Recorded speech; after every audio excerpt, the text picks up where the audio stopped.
Bonjour. En préparant cette session vidéo, j'ai pris acte du fait que nous sommes déjà à la moitié du mois de juillet et surtout à la moitié de l'année. Cette année 2020, elle défile à toute allure, tant l'évolution en est surprenante. C'est une année transformatrice pour chacun d'entre nous. Et je remercie chacun d'entre vous pour vos messages, pour votre soutien. Cette année est cruciale pour moi à beaucoup de points de vue. C'est une libération, après des années à terme à souffrance notamment. Cette chaîne a été révélatrice pour moi, parce qu'elle est porteuse de changement, elle est porteuse de libération. Et j'ose espérer que c'est aussi le cas pour vous. Au début de ce mois de juillet, nous avons clôturé un cycle important. Un cycle dont je vous parle depuis le début de la chaîne, finalement, puisqu'il a commencé avec elle en 2018. Les éclipses sur l'axe Cancer-Capricorne. Et du fait de ces éclipses, beaucoup de choses ont bougé pour chacun d'entre nous. Dans ma vie personnelle, j'ai enfin dit la vérité sur ma vie et ce que j'ai subi comme violence pendant des années. Et dans ma vie professionnelle, j'ai évolué puisque à présent je professionnalise mon activité sur cette chaîne. Et je suis très heureuse des retours positifs que vous me faites de mes tirages. Tant que ce soit les tirages personnels que les tirages aux Chosen et ce tirage des filles. Notamment sur ce tirage des filles, je vous remercie de votre compréhension quant à l'aspect payant des extensions. Rendre mon travail payant est une étape non négligeable pour moi. Ça me permet d'envisager pour l'avenir une autonomie financière et donc créative. Ça me permettra de proposer de nouveaux contenus gratuits, au même titre que de nouveaux contenus payants. Cela valorise mon travail, cette capacité que j'ai à soigner, à apaiser, et que j'ai toujours utilisée, et dont certains ont abusé. Cela nourrit ma résilience de manière positive. Je vous remercie de votre confiance, de votre soutien, qui me pousse à élaborer de nouveaux projets pour l'avenir de cette chaîne. J'ai repris certains projets qui étaient restés posés dans un coin et dont je suis sûre qu'ils peuvent aider d'autres personnes. Je sais que ce tirage des filles porte mes valeurs, mon travail, comme le tirage au Chosen, parce que c'est ce que je désire exprimer, ce que je suis réellement. Et je sais que c'est à cela que vous êtes sensible. Même si je n'ai pas encore le courage de me montrer face caméra. Mais j'entends persévérer. J'entends vous proposer des vidéos dont la qualité s'améliorera à tout point de vue, en ouvrant les champs de réflexion, en ouvrant les possibilités, en permettant de voir à quel point ce monde est beau. Et que oui, il y a des personnes, des situations qui font souffrir, mais qu'il n'y a rien qu'on ne puisse surmonter. Qu'il suffit juste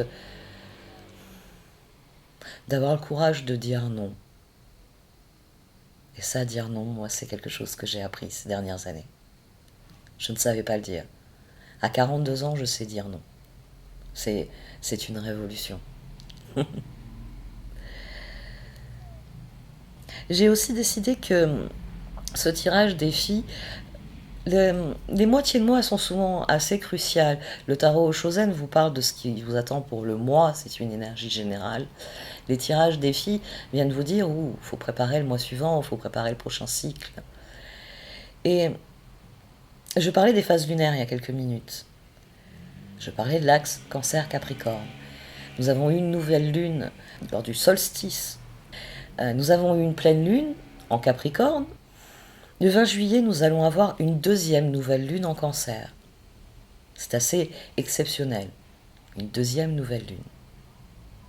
Celle-ci sera profondément différente dans ces énergies parce que pour la première fois depuis 2017, cette nouvelle lune ne sera pas éclipsée. C'est un retour à la normale dans nos vies pour tout ce qui est régi par le cancer. Reportez-vous à votre thème natal, vous saurez où se situe le cancer, quelle maison il active dans votre vie, quelle planète l'habite peut-être aussi. Parce que c'est un nouveau départ qui est significatif. Parce que la pleine lune en cancer, qui viendra donc clôturer ce que vous allez initier pendant la nouvelle lune, aura lieu le 30 décembre. C'est-à-dire que tout ce que vous allez initier pendant ces 15 derniers jours de juillet va nourrir votre progression jusqu'au 30 décembre 2020. Et eh bien cela donnera le ton pour votre entrée en 2021. Vous clôturerez quelque chose. Et quand on clôture quelque chose, une nouvelle porte s'ouvre. Je vais donc vous parler d'astrologie avant chaque tirage défi dorénavant. Et je commence par cette nouvelle lune parce que je sais que nous avons tous eh bien, les yeux fixés sur celle qui gouverne les marées, qui gouverne la vie sur Terre, qui vient faire le contrepoint au soleil, dont nous pouvons enfin profiter. Avec le cancer, prenez soin de vous. Prenez soin de vos fondations, de ce qui vous nourrit en tant qu'individu. Le soleil est encore en cancer pour quelques jours. La nouvelle lune va créer une nouvelle dynamique parce qu'elle est libérée des éclipses et des nœuds lunaires, puisque les nœuds lunaires se trouvaient sur l'axe Cancer-Capricorne, c'est eux qui activaient la puissance de la lune. Dorénavant, ils vont aller s'occuper de l'axe Gémeaux-Sagittaire. Je pense que je ne vais pas tarder à vous en parler puisque nous avons des éclipses prévues sur cet axe dans les mois à venir.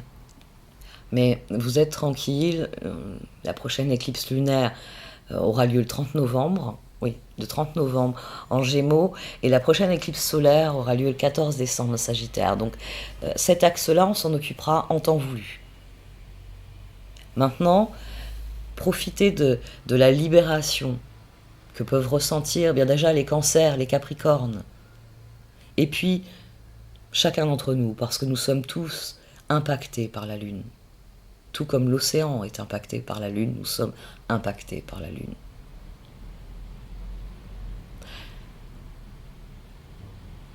Permettez-vous les transformations qui sont nécessaires dans vos vies, celles dont vous avez besoin, celle qui vous permettra de façonner votre vie à votre image dans les 6 prochains mois. Parce qu'il s'agit d'aborder l'année 2021 en étant authentiquement vous-même. Libérez-vous de ce qui vous emprisonne. Dites la vérité. Voyez la réalité telle qu'elle est. Et créez une vie qui vous ressemble. Cette année, pour moi, elle représente la quintessence d'une citation de Sénèque. Et oui, on plonge dans l'Antiquité pour y trouver la plus grande des sagesses. Il a dit, pour être heureux, il faut éliminer 2 choses. La peur d'un mal futur et le souvenir d'un mal passé. J'ose espérer que, comme moi, vous guérissez du mal qui vous a tant fait souffrir et que cette libération vous permet d'envisager sereinement l'avenir. Semez les graines de votre avenir en ce mois de juillet. Cette dernière quinzaine de juillet s'annonce bouillonnante. C'est dû au fait que la nouvelle lune en cancer vient initier ces 6 prochains mois. C'est dû au fait que le soleil va passer en Lion le 22. C'est son domicile. Il est heureux en Lion. Il rayonne. Et il va faire un trigone assez lâche à Mars en Bélier. Cela remet de l'énergie de feu au sein d'une dynamique astrale qui était marquée par la terre et l'eau. Et le feu, c'est les bâtons, c'est les projets, c'est ce qui nous enchante le cœur, c'est ce qui nous plaît réellement. Il y a aussi Vénus qui va être en Gémeaux, qui va, du fait qu'elle est redevenue active, qui va mettre son grain de sel vers la fin du mois. Et un peu d'air, ça va nous faire le plus grand bien. Cette fin de mois elle reste marquée par les mouvements en Capricorne qui viennent chatouiller le Cancer et son allié le Poisson. On est encore dans ces énergies de terre du fait des rétrogradations, d'eau, du fait des émotions que cela génère.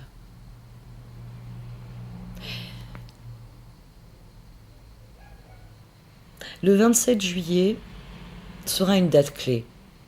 Ce sera une date clé parce que Mercure en Cancer culminera dans son carré à Mars en Bélier. Cette agitation entre le Cancer et le Bélier va persister vraiment toute cette quinzaine.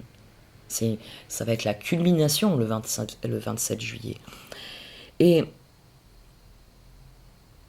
s'il y a bien un conseil qu'il faut avoir à l'esprit d'un point de vue astrologique, c'est soyez réfléchis dans votre expression de vous-même. Faites preuve de plus de prudence que vous ne feriez à d'autres moments.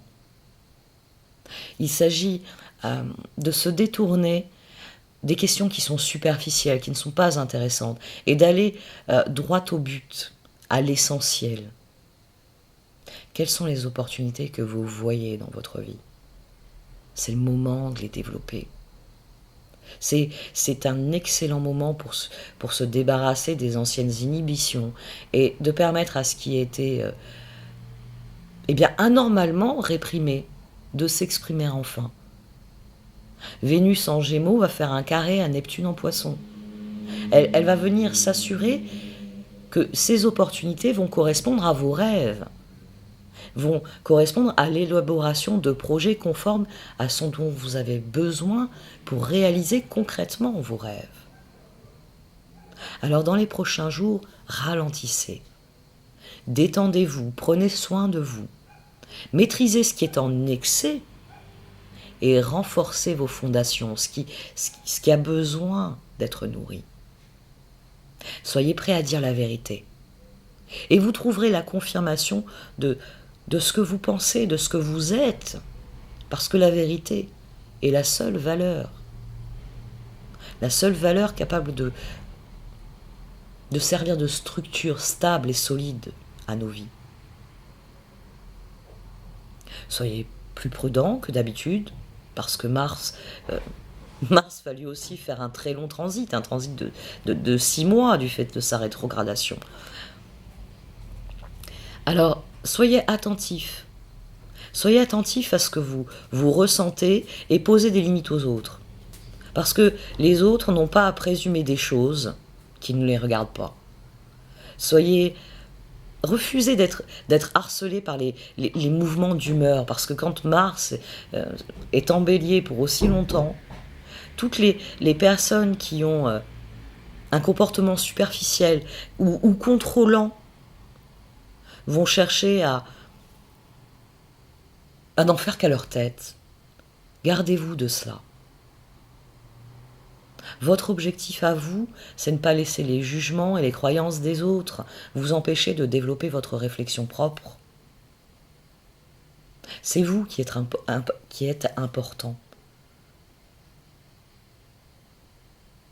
Ce même 27 juillet, il y a vraiment plusieurs culminations en même temps, puisque Jupiter en Capricorne sera sextile à Neptune en Poisson.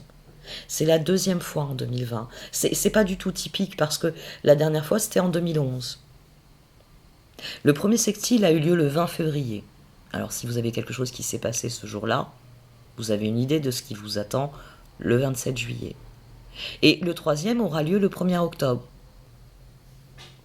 Et le troisième sextile viendra conclure cet épisode, ce cycle, cette transition, cette transformation, quelle que ce soit sa traduction dans votre vie, ça viendra se terminer le 1er octobre. Et ayez bien conscience que c'est une bénédiction de recevoir cet aspect heureux 3 fois en une année. Parce que cela implique à la fois la planète la plus chanceuse de toutes, Jupiter, et Neptune qui est la planète des souhaits, des rêves. Cette combinaison d'énergie encourage beaucoup de positivité, beaucoup de croissance personnelle. Et plus vous appliquerez de la créativité à votre travail dans les jours qui entourent ces sextiles, plus vous obtiendrez des résultats positifs. Le cadeau apporté par Jupiter en sextile avec Neptune est une prise de conscience accrue des anciennes croyances limitantes que nous devons libérer parce qu'elles entravent une compréhension plus profonde de notre réalité. Nous sommes culturellement conditionnés à faire et à penser certaines choses qui relèvent seulement de la culture, de ce que la culture édicte comme règle de réussite, d'accomplissement personnel, de bonheur. Alors que nous avons chacun notre chemin propre et que ce chemin propre n'a rien à voir avec les grilles de conditionnement social, de consumérisme. L'astrologie de 2020 indique que nous arrivons collectivement à la fin d'une ère. C'est pourquoi il nous est demandé dans notre vie personnelle de laisser derrière nous les anciennes méthodes qui sont ancrées dans des paradigmes complètement dépassés. Il sera important tout au long de ces 6 derniers mois de l'année de faire attention à chaque fois que vous ressentez un sentiment de désillusion. Parce que c'est le plus sûr des guides pour établir un contact avec votre vérité personnelle. En réorientant vos croyances afin de pouvoir naviguer plus efficacement sur la voie à suivre dans l'avenir.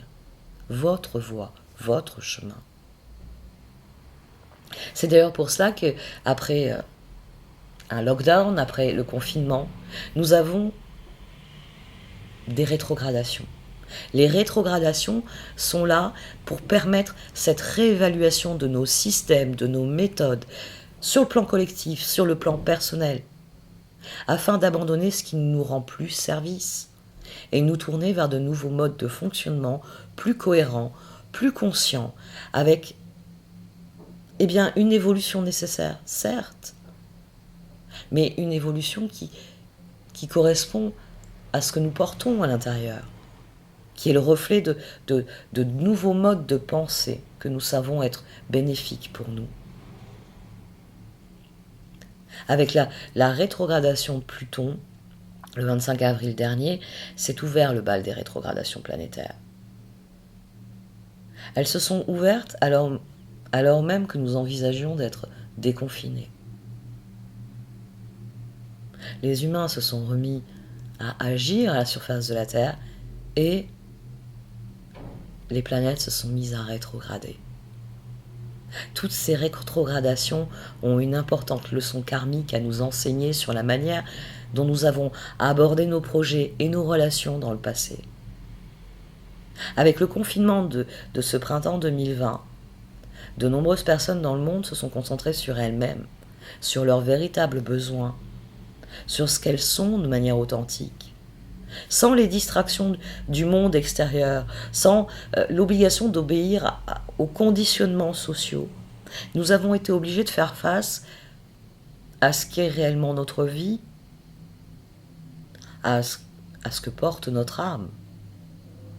Ça a créé un espace d'introspection utile, parce qu'il a permis de faire le point sur ce qui ne fonctionne plus pour nous, et comment nous souhaitons avancer dans l'avenir. C'est une opportunité d'éveil individuel indéniable. Et au-delà de cela, cette crise mondiale nous a éclairés sur l'humanité, sur les limites qui se posent à elle si l'argent continue de croire qu'il obtiendra sa croissance infinie et notre foi indéfectible, le Dieu argent. Nous avons tué tous les autres dieux. Mais alors lui, nous le nourrissons. Ce n'est pourtant pas le plus magnanime de tous, le plus sage, le plus éclairé. On va rester sur le plan individuel. Fort heureusement, sur le plan individuel, les rétrogradations de certaines planètes rapides se terminent. Ouf. Vénus a terminé sa rétrogradation le 25 juin. Alors, c'est vrai que son énergie persiste jusqu'à la fin du mois de juillet. Donc, continuez de tirer des enseignements de la manière dont vous avez abordé l'amour et l'intimité dans le passé. Le mois d'août et les mois suivants, elle évoluera, elle amènera de la nouveauté dans votre vie. Donc, libérez-vous de l'ancien. Mercure a terminé sa rétrogradation. C'est sans doute pour ça que voilà, aujourd'hui je parle. Il a terminé sa rétrogradation dans le Cancer le 12 juillet. Merci à toi. Il nous a obligés à mettre de l'ordre dans tout ce qui touche à la famille, la maison, le confort, la sécurité. Mercure, il a rétrogradé en Cancer. Cette énergie de Cancer, elle a vraiment été en contradiction avec toute l'énergie de Capricorne de cette année. C'est aussi pour cela que les éclipses étaient aussi significatives. Restez concentrés sur ce qu'il y a de bon pour vous, de bon dans tout cela. Parce que c'est ainsi que vous obtiendrez le meilleur dans l'avenir. C'est ce que vient dire le Cancer au Capricorne. Si quelque chose doit être réparé, vous pouvez le faire maintenant. N'attendez pas parce que Mercure va rétrograder à nouveau en octobre.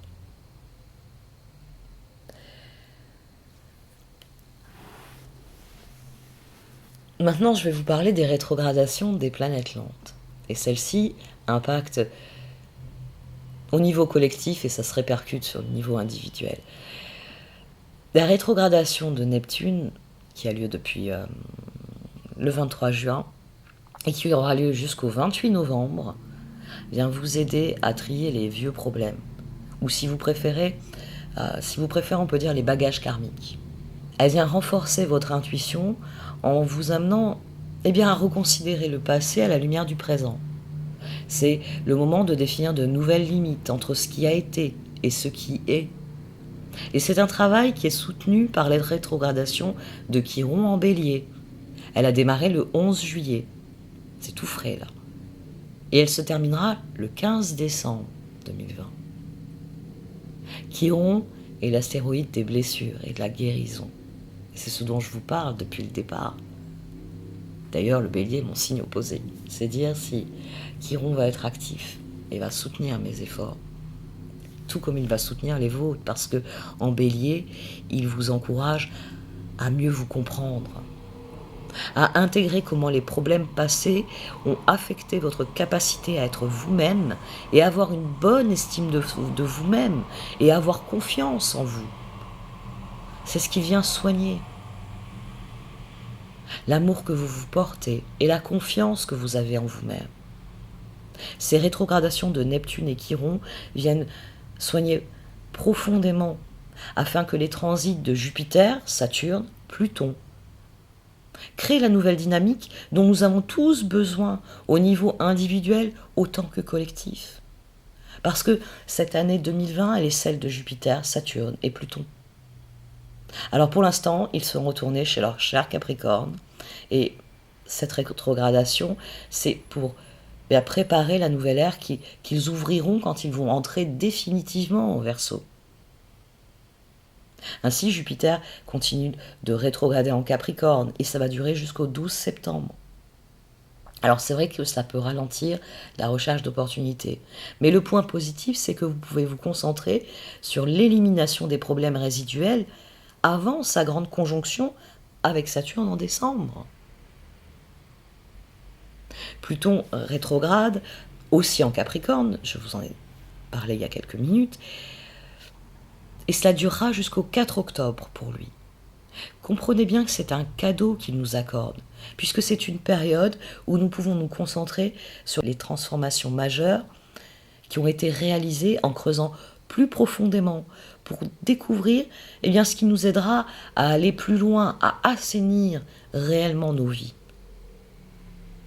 Il s'agit de pérenniser ces transformations à venir qui sont incontournables en effectuant les ajustements nécessaires, ceux qui rendront ces transformations porteuses d'avenir pour vous.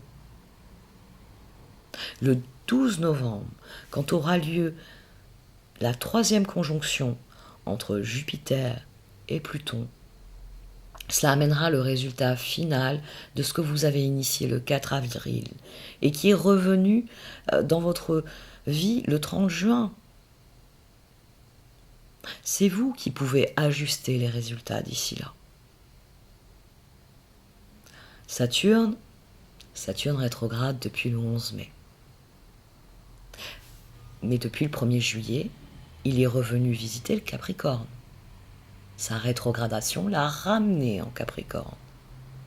Et c'est pour que nous absorbions les dernières leçons qu'il doit nous donner avant de quitter définitivement, officiellement ce signe pour un grand nombre d'années.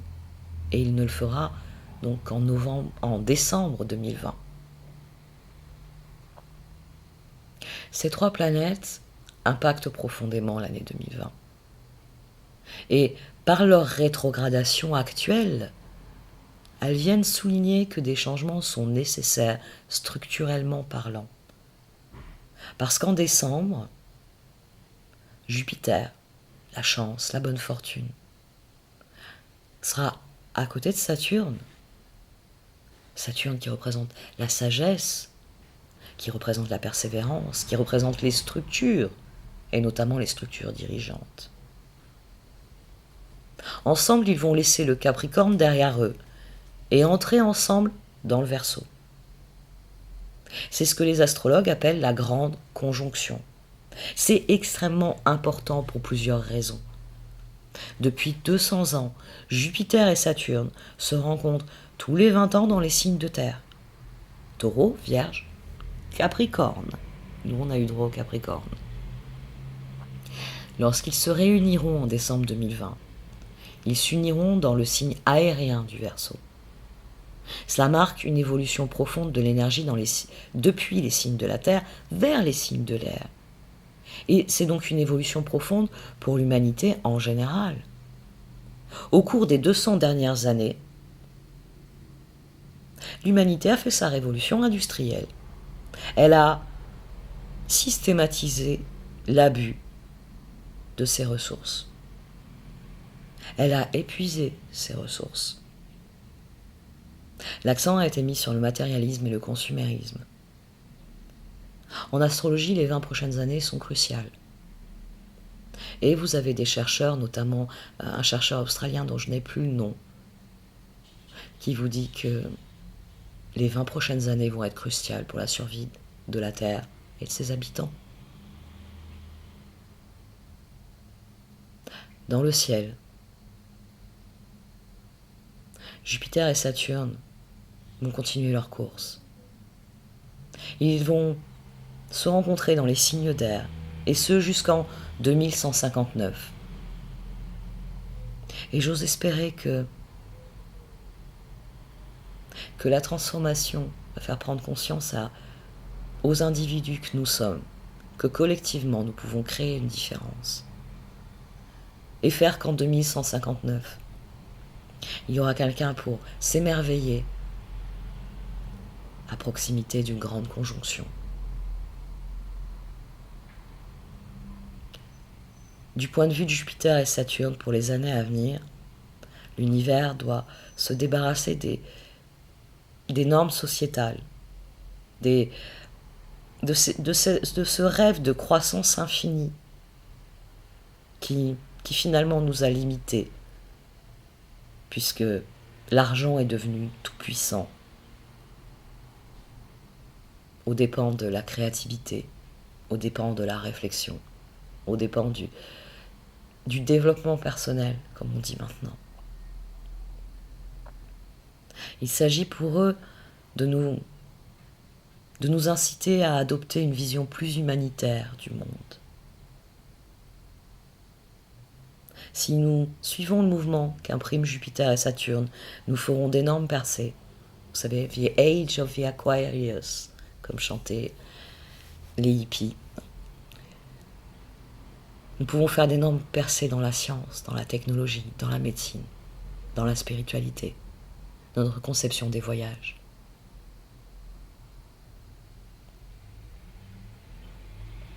Le choix collectif relève d'abord du choix individuel, de notre libre arbitre. De nombreuses personnes ressentent de l'anxiété face aux événements mondiaux. Mais l'astrologie montre que tout dans la vie est soumis à des cycles. Nous pouvons nous sentir impuissants, à la merci de l'univers, à la merci des événements.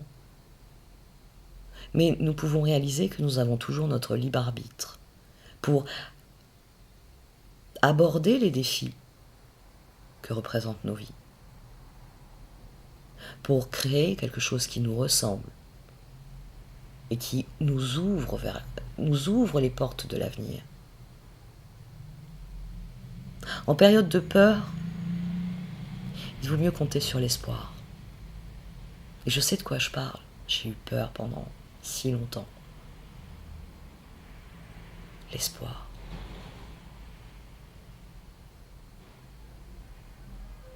Individuellement, nous pouvons compter sur l'espoir. Collectivement, nous pouvons nous soutenir mutuellement et réaliser que nous sommes plus forts en tant que collectif. Tout arrive pour une raison. Il n'y a pas de soleil sans ombre, et il faut connaître la nuit, comme le dit si bien Camus. Les étoiles au-dessus de nous ne mentent jamais. Nous vivons un grand réveil. Il est important de réaliser que cette période nous enseigne quelque chose de très important, qui affectera notre avenir pour toujours. Elle montre ce qui est vraiment important pour nous, et ce que nous devons éliminer pour devenir la version la plus élevée et la meilleure de nous-mêmes. Nous devrons faire face à nous-mêmes et face aux défis extérieurs afin d'atteindre quelque chose de plus grand. Les astrologues peuvent vous aider à découvrir ce que c'est, mais à l'intérieur de votre âme, vous savez déjà ce que votre cœur et votre raison vous disent. Il est temps de lâcher prise et de changer parce que cette vie et ces façons de faire ne nous servent plus. C'est un temps de libération. Alors allons-y. Il est temps d'expier, il est temps de pardonner, il est temps de se purifier, tout ce que vous voulez. Tous nous avons un travail à faire au niveau individuel. Parce que le moment est venu d'avancer vers ce que votre cœur veut vraiment, plutôt que de vous en éloigner.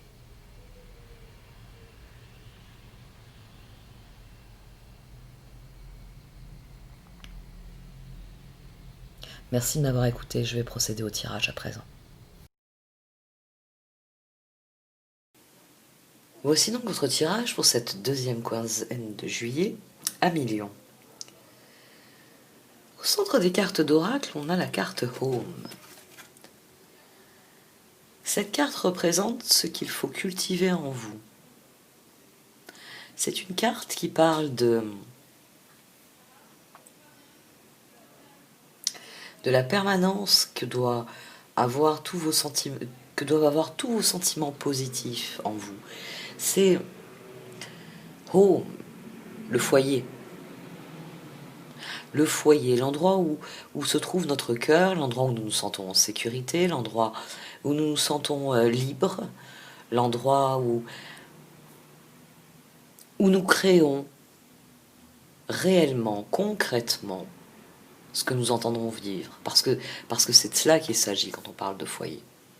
C'est un endroit qui nous ressemble. C'est un endroit où nous avons la liberté de nous exprimer.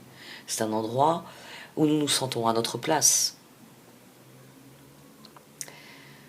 C'est ce sentiment-là que vous devez cultiver. Ce sentiment,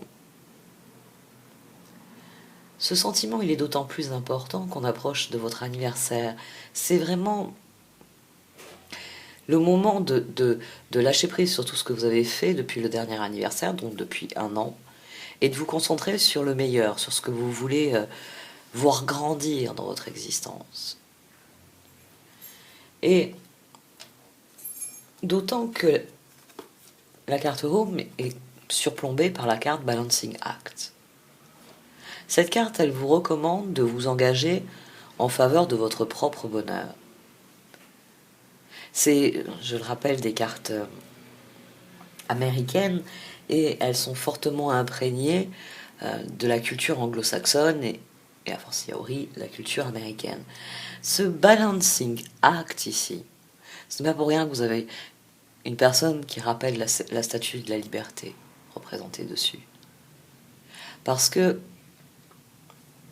cette carte est à rapprocher de l'Independence Act, le moment où les Américains ont déclaré leur indépendance, et qu'ils ont fêté il n'y a pas si longtemps d'ailleurs.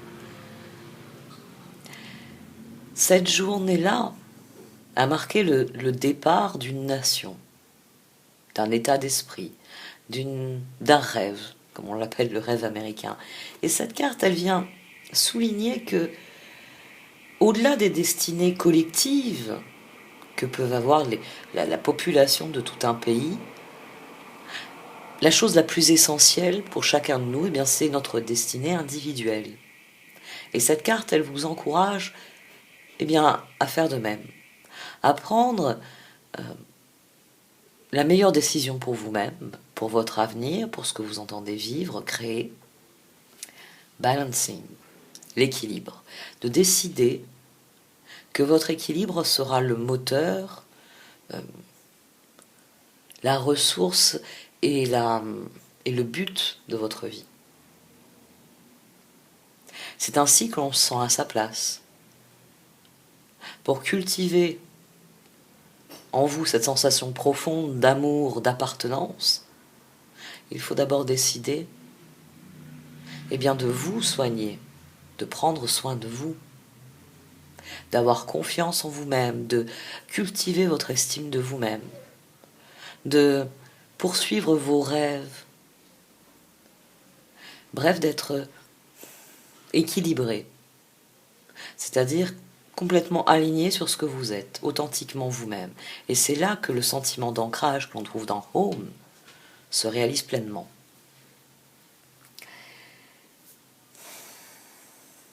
Le défi pour vous, c'est vraiment de vous fixer ce but-là. Celui de travailler à votre équilibre, à votre sérénité, en étant profondément conscient que ainsi même, vous prendrez soin de la personne la plus importante au monde, vous. Et ici, le conseil, c'est de vous attendre à tout. Les cartes, elles vous disent que à partir du moment où vous déciderez de développer votre conscience de vous-même, parce que c'est de cela qu'il s'agit, que vous déciderez d'être le plus authentiquement vous-même, d'être dans l'équilibre, de cultiver la sérénité, votre sentiment d'ancrage grandira. Et tout cela, je dis tout cela parce que cela génère un cycle vertueux infini. Plus vous vous sentez en vous, chez vous, et plus vous éprouvez le besoin de vous affirmer, de vous exprimer, d'être créatif. Et plus vous êtes créatif, et plus vous vous sentez heureux d'être la personne que vous êtes. Unexpected visitors. Il y a des visiteurs inattendus pour vous qui arrivent.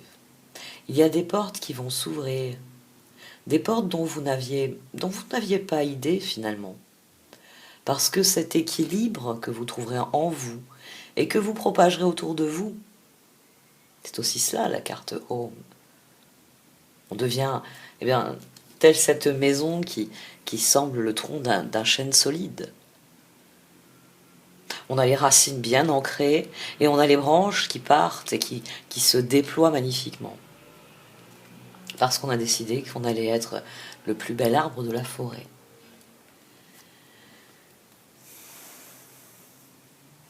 C'est quelque chose qui va vous ouvrir des perspectives nouvelles. Des perspectives qui vont vous plaire. C'est une motivation finalement ici que vous recevez. C'est une carte qui vient vous dire qu'à partir du moment où vous effectuerez ce choix de l'équilibre, de la sérénité, vous serez profondément ancré dans ce que vous êtes, que cela vous nourrira intérieurement et cela vous permettra d'aller de l'avant, et que dès lors vous découvrirez un nouveau monde. Vous découvrirez un nouveau monde parce que l'évolution pour vous, c'est la boussole. C'est, on va dire, l'archétype central de cet oracle. Vous voyez ici les boussoles au dos. Parce qu'il s'agit de l'Enchanted Map, de la carte enchantée. Carte, bien sûr, non pas une carte à jouer comme ici, mais une carte géographique. Et en l'occurrence spirituelle. L'évolution, c'est que même si vous allez pousser des portes, découvrir un nouveau monde, vous serez beaucoup plus ancré. C'est ce cercle vertueux dont je vous ai parlé. C'est-à-dire que dorénavant, le fait de décider que vous allez dorénavant vous fier à votre nord personnel, à celui que vous portez en vous, ça va d'autant plus alimenter votre feu intérieur. Et ce feu intérieur, en vous indiquant la bonne raison, la bonne direction, pourquoi bonne raison? La bonne direction vous incitera à prendre d'autres décisions qui seront exactement celles que vous désirez vivre. C'est pour ça qu'on a cette envolée de cœur et ce bateau là qui s'éloigne. C'est l'équilibre qui va nourrir cette boussole. Vous serez plus sûr de vous. Vous serez ouvert, oui. Vous serez ouvert à toutes les possibilités qui s'offriront à vous, qui se déploieront vers vous, parce que vous savez la direction où vous voulez aller. Donc, toutes ces perspectives inattendues vont être autant d'opportunités que vous pouvez saisir. Vous savez à présent, ici dans ce cas de figure, et même plus largement dans les cartes en dessous, ce que vous désirez vivre, et en alimentant ainsi votre feu intérieur, eh bien la boussole devient l'instrument magique, on va dire, oui, la plus merveilleuse ressource dont vous disposez. Parce que c'est quelque chose qui vous appartient, qui est vraiment le meilleur instrument dont vous puissiez vous servir. Faites confiance à vos intuitions, faites confiance à ce que vous savez être bon pour vous. Parce que toutes ces nouvelles choses qui arrivent, elles arrivent pour que vous progressiez. Donc montrez-vous ouvert d'esprit. Soyez serein, voyez les choses pour ce qu'elles sont, pas pour les épouvantails qu'elles peuvent sembler être. Je vais arrêter là pour cette partie du tirage. Pour ceux qui le désirent, vous pouvez cliquer dans le lien dans le menu déroulant afin d'accéder au reste du tirage. Merci de m'avoir écouté. Vous pouvez liker, commenter ou partager cette vidéo. Au revoir.